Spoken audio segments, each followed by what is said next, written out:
Hi, Dr. Morton here again. This is Chapter 3 for Logic Design. I may have to break this down into two videos. We'll see. I'm trying to keep these as short as I can so that you can watch them in a short amount of time. Okay, so Chapter 3, let's get started on that. Okay, so here's the book part of Chapter 3, and this is, I call this the current binary template. And what that means is that almost all digital design, even today, is done using the binary logic template, which means that all of our variables, all of our logic expressions, the terms and variables involved in those expressions can only take on the values 0 or 1. And so because that's the case, it allows us to use all the tools that have been developed over the last 70 years, I guess, where we've been doing digital design. So we're going to go through these learning objectives, and hopefully you'll have a pretty good idea of the world of digital design, and you'll be beginning to accumulate the tools you need to really do digital design. Of course, we're going to be working on this all semester, but for this first third, we want you to get familiar with switching algebra and the tools in that. Now, we're not going to really cover all the theorems till next chapter. Okay, here are the learning objectives. I want you to be able to give the reasons why these binary tools have continued to be so popular and used almost extensively. I want you to understand the concept of a truth table and how that applies to our basic logic gates. I want you to be able to take a truth table and implement a two-layer network of inverters using AND and OR gates. Now, we're going to touch on that in this chapter, but we're not going to really dive into it. But the next chapter, we are really going to do that. And then finally, I want you to be able to identify some equivalent symbols for the AND, OR, NOR, and NAND gates. And also, I want you to be able to understand this concept of a complete set of gates. So in other words, a set of gates that can implement any logic function. Now, so we'll cover that. Okay. As usual, there are some glossary terms, and you can hover over these and see the definitions, and you should do this. Here we go. I've combined the AND gate and the NAND gate in the same definition, the OR gate and the NOR gate in the same definition, and the exclusive OR and the exclusive NOR gate also in the same definition. So if you click on this, you'll see the AND gate is a logic gate where the output will be 0 or false unless all the inputs are true or 1. In that case, the AND gate's output would be a 1 or true. The NAND gate is just the opposite. So only when all the inputs are 1 will the output be 0. And for all the other combinations, the output will be a 1. So you just take a standard AND gate and you put an inverter on its output and you get the NAND gate. And that's the same for the OR and whatnot. Let's look at the truth table. The truth table is basically this figure by which the operation of a combinational network is defined. So let me just explain this in a little more detail. Okay, if we take a truth table, what we're really doing is we're modeling this generic concept where we have some number of inputs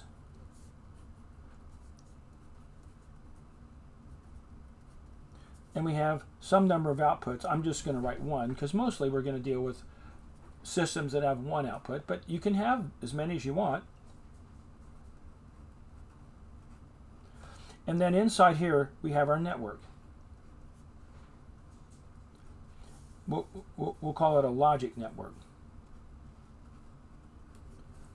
And that logic network can be made up of some group of gates.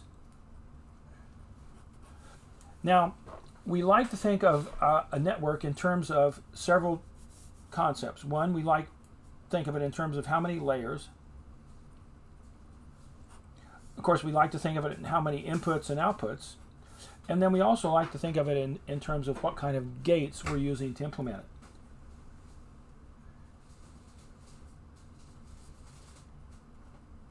And we also like to talk about how many, for the various gates, how many inputs to the gates. All right, now we have what we call our standard canonical forms, and really we're going to talk about two canonical forms.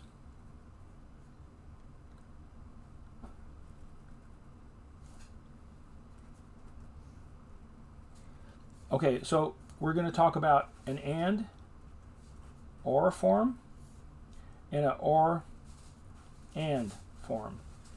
This one we call SOP for sum of products, and this one we call POS, product of sums. Now we're going to dig much more into this in subsequent chapters.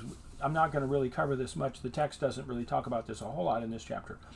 But these are confusing terms, and we're going to work on them till you feel very comfortable with them.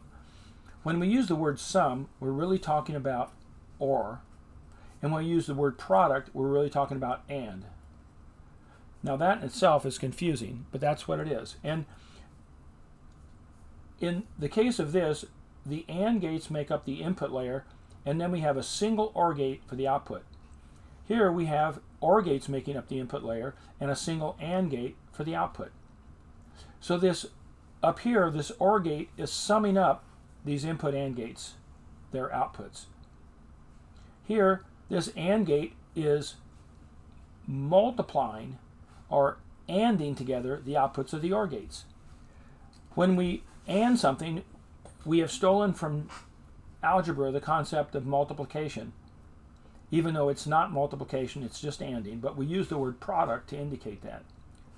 Now this is confusing, and it turns out in this case the product is the output function, but we put this letter first in our abbreviation for POS, whereas the input layer is summing and we put that last, which makes it really confusing to the student. It's like maximal student confusion. All right, but just bear with it and get used to it. I didn't make this up. I would have done it differently. But this is what we got. So SOP, sum of products, means that we're going to take an OR gate and we're going to sum up our input AND gates. All the outputs of these input AND gates are going to be summed up. So if we did a little picture, an SOP gate would look like this. We'd have a bunch of AND gates, and all these would go into one output OR gate. Now we haven't really told you how many inputs these have. They could have 3, 4, 5, 6, 2, whatever. Usually not one, because then we don't need the gate. And they would all go into this output OR gate, and this would be our final output. Okay, so that's what a SOP network would look like. An input layer of AND gates and one output OR gate. There's your output OR gate. Here's your input AND gates. And we're gonna cover these symbols in just a minute. All right, and then a POS is just the opposite. It's a bunch of input OR gates and maybe one output AND gate. And again, it could have some number of inputs. We don't really specify that. But there are practical limits to what we'll kind of allow. But notice, both of these have an input layer and an output layer. So they're two-layer networks. And these two-layer canonical forms of SOP and POS can implement any logic expression. And any truth table can be implemented with either an SOP or a POS two-layer network. Okay. So we are going to talk more about doing this with truth tables. We're going to spend 2/3 of the course learning how to take a truth table and implement it, simplify it, and just do all sorts of other things. And then once we finally get all that figured out, then we're going to go to the last third where we're going to work on state machines. Remember, our standard let's see, I think I can do this. where we have this network, remember, these outputs only depend on the current inputs with a small propagation delay through the network. Sometimes we'll call that an inertial delay. And if we want to take into account the wires, sometimes we'll call that plus a transport delay. Because a 1 foot length of wire equals 1 nanosecond, and our gates are operating on, say, 5, 10 nanoseconds. So the wires can become significant in the timing. But all we do, if we change the inputs, then the output may or may not change, but it's only dependent on the current inputs. It's not dependent on any history. But a state machine uses different states to remember some amount of history. Maybe a little bit, maybe a ton of history. Depends. Okay. All right. There are quite a few reasons why we use two-valued logic, but probably the biggest one is that we have all these tools. We've developed all this stuff with two-valued logic, and so we pretty much do our designs using AND gates and OR gates, and then and inverters, and then we switch those designs to another form in order to actually make an integrated circuit typically. And that's because when we make the integrated circuitry, we don't want to have AND gates and OR gates. We'd like to have all the same type of gates. And it turns out we can implement any logic expression with a two-layer network of AND gates, OR gates, and inverters. We call that a functionally complete set of logic gates. But NAND gates all by themselves are functionally complete. Or NOR gates all by themselves are functionally complete. So we might have an integrated circuit that has almost all NAND gates on it, or we might have an integrated circuit that has almost all NOR gates. But we rarely make an integrated circuit where we use the mixture of AND gates and OR gates in our standard two-layer canonical forms, simply because it's cheaper to use as much of the same type of gate as we can. And so we have to learn how to switch from what our design tools often do, which is, say, SOP form, AND gate input layer, OR gate output layer, and say a NAND-NAND or a NOR-NOR network. Okay. So are there problems constraining ourselves to just true and false for all of our logic variables? And the answer is, yeah, maybe. For small logic systems, it would be nice maybe to have something that can output either true, false, or maybe. Obviously, we can get maybe out of systems because we just have to have a more complex system, and we can do maybe. But it might be a little more straightforward. And in addition to that, if we expanded the number of logic states, we could have an entirely brand new, extensive range of gates to do our designs with, and we might find all sorts of interesting gates that we've never used before. But we haven't really gone down that pathway yet. We do have some devices that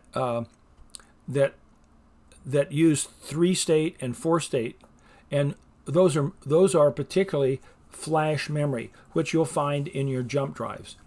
But the rest of the logic in your flash drive is still true and false 2-state logic, standard logic design. But the actual memory cells are 3 and even 4-state these days. Okay, so let's look at this chart right here. This is a really important chart to kind of get your chops on logic gates.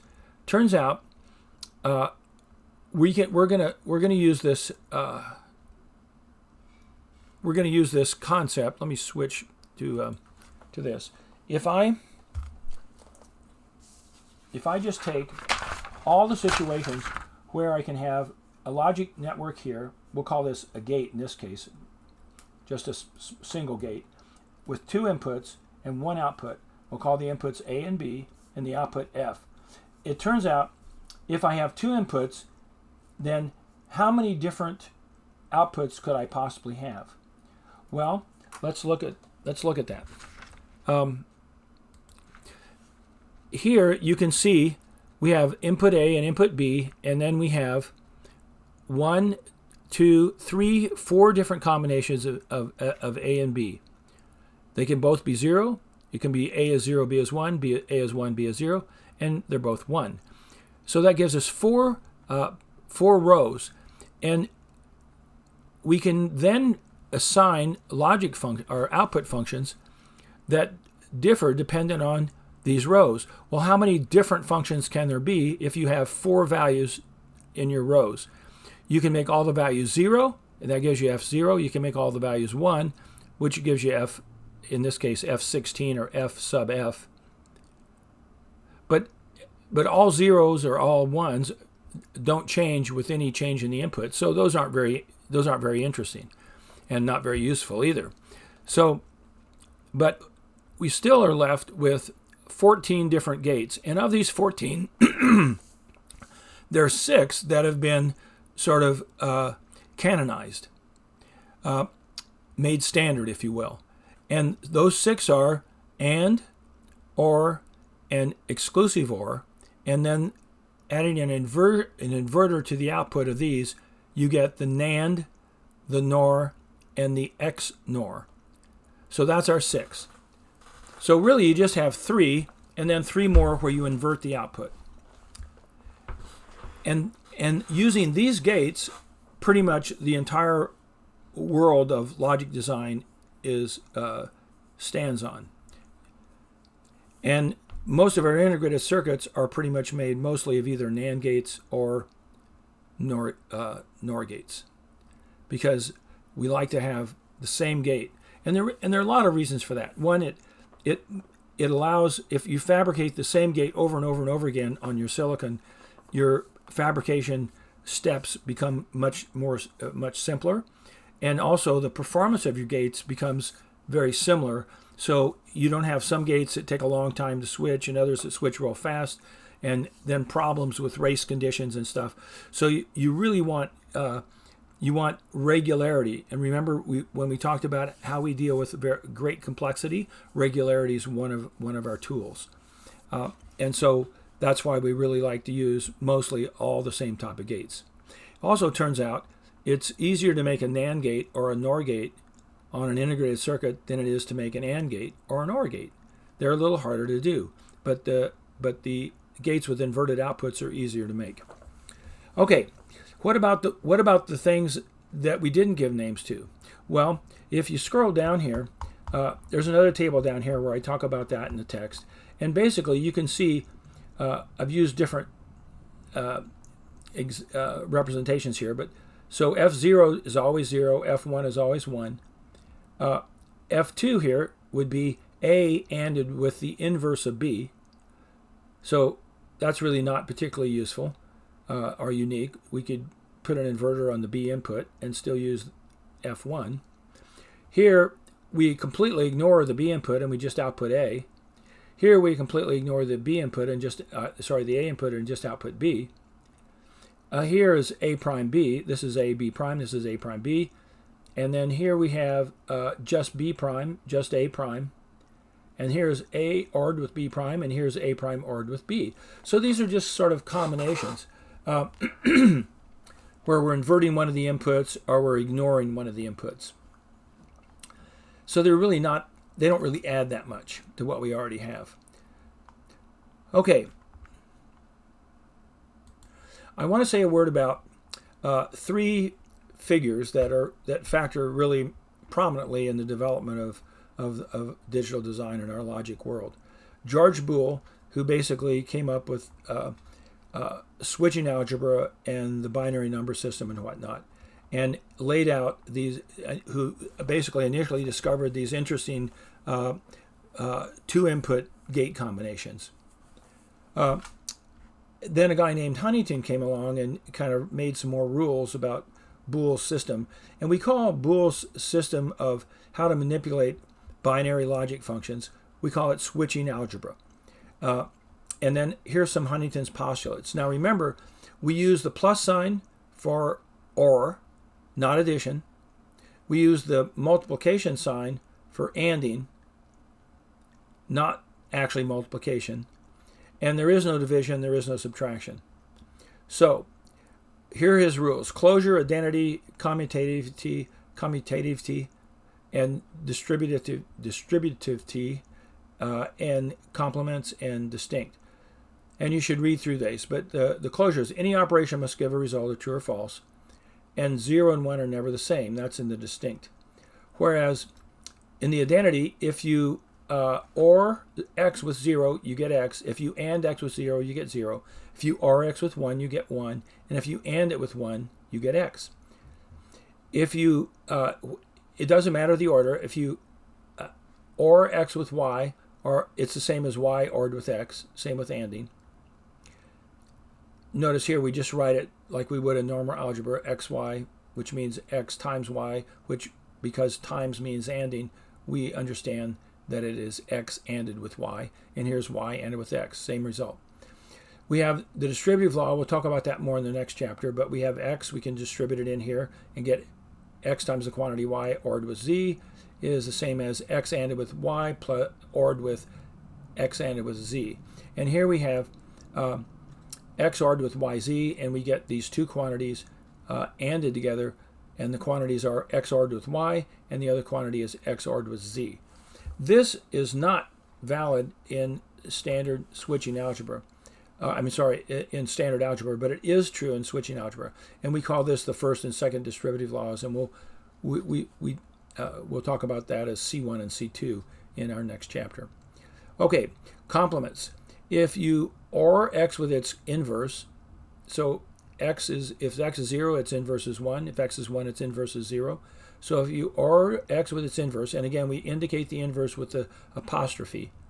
So we read this x ORed with x prime equals 1, and x ANDed with x prime equals 0. Because here, one of them is going to be 0, so that AND gate's going to give a 0. And here, one of them's got to be 1, so 1 ORed with anything is always 1.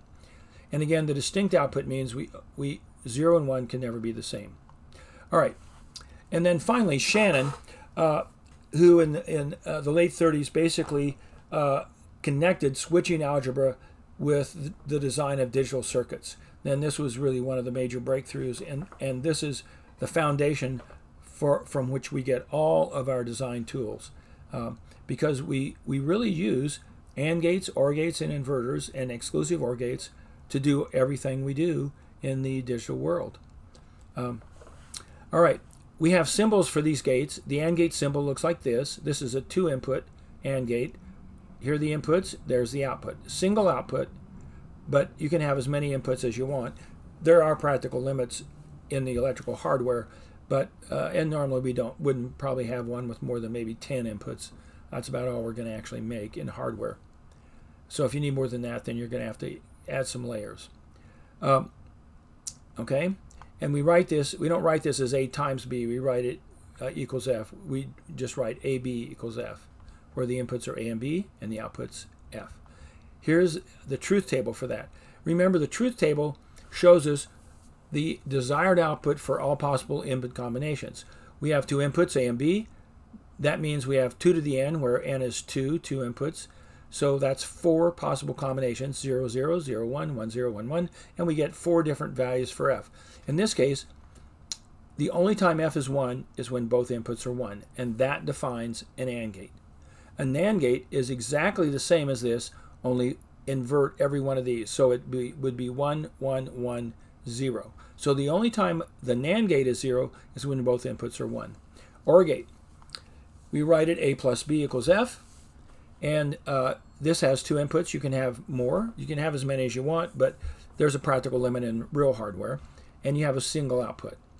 Here's our 4-row truth table with 2 inputs and 1 output. The output is the F here, which equals A ORed with B. And notice, if both inputs are 0, we get a 0. But otherwise, if any input is a 1, or even if both inputs are a 1, we get a 1. And finally, we talk about the inverter here, where we put X in and we get X prime out. The bubble could be on either end, doesn't matter. It could be on the input or the output. We just don't want a bubble on both sides, because that would be a double inversion, which would get us back to where we started. And if you take the bubble off, then we just call this a buffer, okay, which just means it gets X in, puts X out, but maybe puts X out with a little more current drive capability. Here's the exclusive OR gate. We have an extra input layer, and usually it's separated with a space here. I don't know, I kind of screwed this one up. And this one has 2 inputs, but you can have more in a single output. Here's its truth table. Notice if both inputs are 0, you get a 0. If either input's a 1, you get a 1. But if both inputs are a 1, you also get a 0. And that's why we call it an exclusive OR gate versus a standard OR gate, where if any of the inputs are 1, you get a 1. Regardless if both of them are, you still get a 1. All right. So those are our 4 standard our 4 standard gates, and OR, inverter, and exclusive OR. And then we put the inverter on the outputs of these, and we get 3 more: NAND, NOR, and XNOR. All right. We've looked at this chart already. I want to talk a little bit about codes if we have time. So when we put information into a computer, inside the computer, everything is represented with zeros and ones. So how do we know how do we tell a picture from a mathematical equation, from a book, or from an answer? Well, that's a very important. It's important to know. It's a big distinction, and it turns out we encode our information, so that we always use binary encoding. And when we encode the information, we have a whole different way of doing the encoding depending on what it is we're encoding. So for pictures, we have all sorts of formats. You know about JPEG and other things. For movies, we have MP4s, we have MOVs, we have a bunch of stuff. And for numbers, we have several different things. Mostly we use binary numbers, but we also have floating point representations, and we also have some representations called XS3 or BCD. And when we want to put in letters, we use codes as well. And for the letters, we often use this ASCII encoding, which just does 128 different codes. And it includes some that are non-printing, includes all the letters, capitals and lowercase, includes the 10 numbers 0 through 9, and it also includes a bunch of punctuation, parentheses, and other things. But it doesn't include everything, because there's only 127. We call this ASCII. We also have some other representations that you'll encounter here in the text. One of them is we have what's called Unicode, and we also have this ISO ISO/IEC 8859-N, and then the N number varies. This is the ISO codes are mostly for European languages. They don't have any Chinese characters or any Asian characters in them, or any Middle Eastern characters, but they do have like the accents on letters and the umlaut and some other things, the enye and whatnot. Unicode, on the other hand, has essentially everything that has all the written languages that anybody's been able to identify, and includes other non-language things like emojis and a bunch of other stuff. Okay, so we use those codes, and we use those codes for letters. So Unicode, ASCII, the ISO codes. We use other codes for data. We talked about numbers. We have straight binary numbers. We have the IEEE 754 representation for floating point. We have some codes for binary coded decimal and some other ones. For when we want to print something, now we use fonts. And so a font, like for instance here, you can say, here, notice how we have 4 different fonts or 5 different fonts for the letter A. One's kind of basic, one's a little slightly different, one's got this funny wing in the middle, one's leaning, and one's script. And there's many, many more. As you know on your computer, probably all of you have hundreds of fonts available. Fonts are much more complicated, say, than ASCII codes. They take an ASCII code or an ISO code or a Unicode, and they represent how it's supposed to look when it's printed on a piece of paper or displayed on a screen. And it involves all sorts of descriptors that describe the curves and the angles that make up these characters. And it's actually It's actually it's pretty complicated. So these fonts, for every letter, the font might have many bits describing each letter. Say maybe 20, 30, 40, 50, 100 bytes per letter, or maybe more. I don't know. They can be pretty big. Whereas in ASCII code, all we need is 7 bits, not even a whole byte for one letter. The Unicode takes more too, and so do the ISO codes. All right. One more type of code, and that is the gray code. And I'm not going to spend a lot of time on this. I want to just touch briefly. But the gray code involves reducing errors when we get data from things like a shaft encoder. Here's a shaft encoder with 1, 2, 3 circular traces, and we put the shaft encoder on the shaft that's going to rotate, and then we put photocells up here to read each one of these bands. Now 3 bits isn't much. We can only get 8 different angles, and it's not very accurate. We know it's going to be somewhere in this range, but so we're really plus or minus 45 degrees. The problem with the reason we need gray codes is we only want this is an example of a optical shaft encoder that's not very good, because you see at this transition the 3 white bands turn into 3 black bands, and here we have 2 white bands that change to black and 1 black that changes to white. So at this interface and at this interface, all 3 of our signal sources are transitioning. And if we're right in between these 2 sectors, we're not really sure what the information coming from our detectors, our photocell detectors are, because they're going to change at very, very slightly different times in Lord knows what order. So as we transition across this line, we have a brief instance where we have uncertainty in all 3 bits, which means we have no idea what the reading means at that instant in rotation. And here we have this bit changes, but these 2 bits stay the same. This stays black, this stays white. So we're only uncertain in 1 bit here. What we really want in an optical shaft encoder, well, here we have 2 bits changing, but this one stays the same. Here we have 3 bits changing. Here we have only 1 bit changing, and so forth. What we really want is we want an optical shaft encoder where only a single bit ever changes at any of the interfaces. And that we call a gray code. And here's the example of a 4-bit gray code right here. 0 through 16 or 0 through F in 4 bits.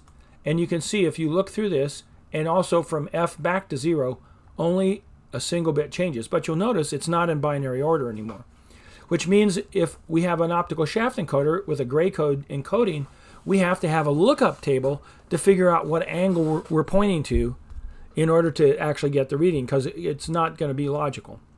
All right, alternate symbols. I want to say just a bit about this, and that is you can represent an AND gate with an OR gate and a bubble or an inverter on every single input and also on the output.